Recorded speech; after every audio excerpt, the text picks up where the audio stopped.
Un indicador no tiene sentido a menos que podamos compararlo con algo o que podamos darle un sentido o contexto al valor indicado.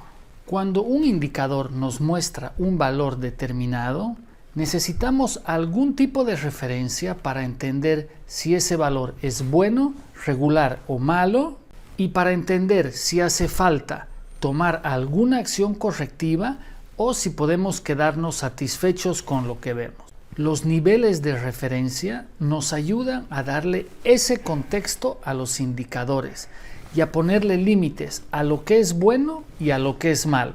Existen diversos métodos para calcular estos niveles de referencia. Uno de los más comunes es el método de la desviación estándar. Sin embargo, para nuestro taller utilizaremos un método más sencillo. Para visualizar los niveles de referencia utilizaremos el siguiente ejemplo. Una escuela de aviación tiene como uno de sus objetivos estratégicos mejorar el nivel académico de sus alumnos. Una de sus metas es reducir el porcentaje de alumnos que reprueban el examen final al 10% en los próximos 2 años. Y el indicador que van a utilizar para monitorear esta meta es el porcentaje de alumnos que reprueban el examen final, que será monitoreado trimestralmente.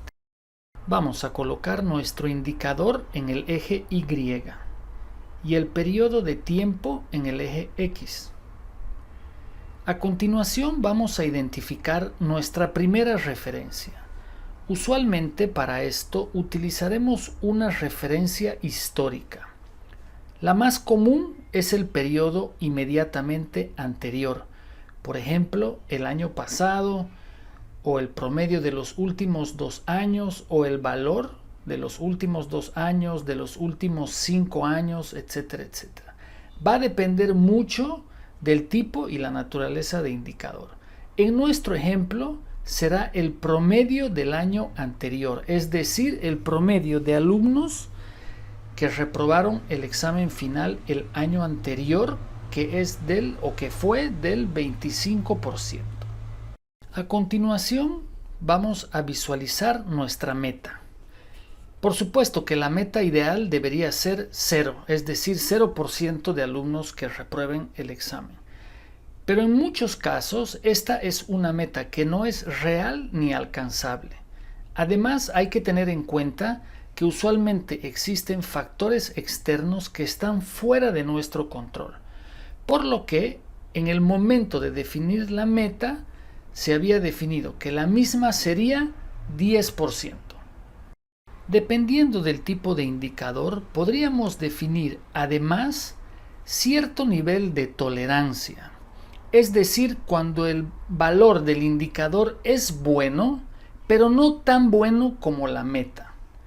A esto le llamaremos el nivel aceptable, y en este caso será de 15%.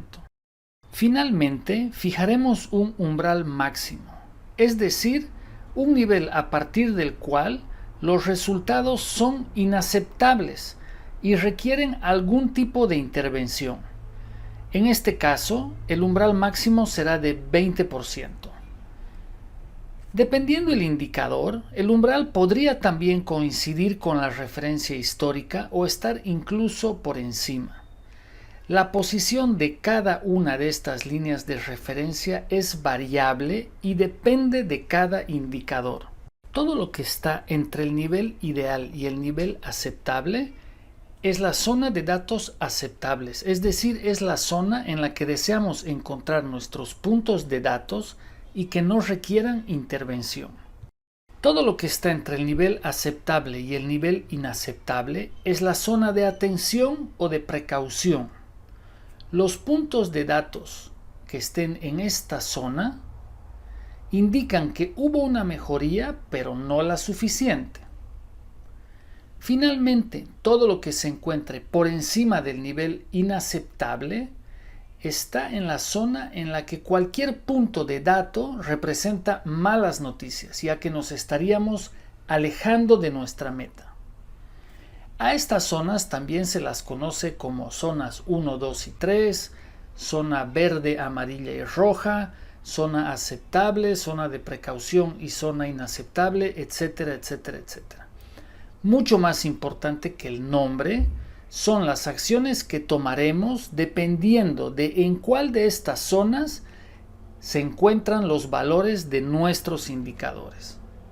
Finalmente, y una vez que las zonas están definidas, hace falta determinar y documentar las acciones que habría que tomar dependiendo de la distribución de nuestros puntos de datos. Por ejemplo, un punto en la zona roja, o 2 puntos consecutivos o 3 puntos no consecutivos en la zona amarilla, podrían implicar la necesidad de llamar a una reunión del Comité de Seguridad para analizar qué es lo que está pasando. O también, por ejemplo, 2 puntos consecutivos o no consecutivos en la zona roja podrían implicar una reunión con el directorio de la escuela para tomar acciones urgentes porque no estamos pudiendo revertir la tendencia. Tendremos más oportunidad de trabajar con los niveles de referencia durante la parte práctica de nuestro taller.